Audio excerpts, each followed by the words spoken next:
On December 28th, a crowd panicked because a train was about to hit them. The year was 1895 in Paris. People sat calmly inside a small hall.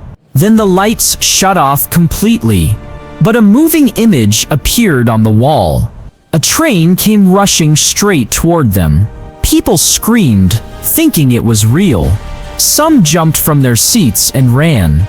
Others thought the wall would shatter because they'd never seen motion on a screen. That panic created movies, and eventually, your screen addiction.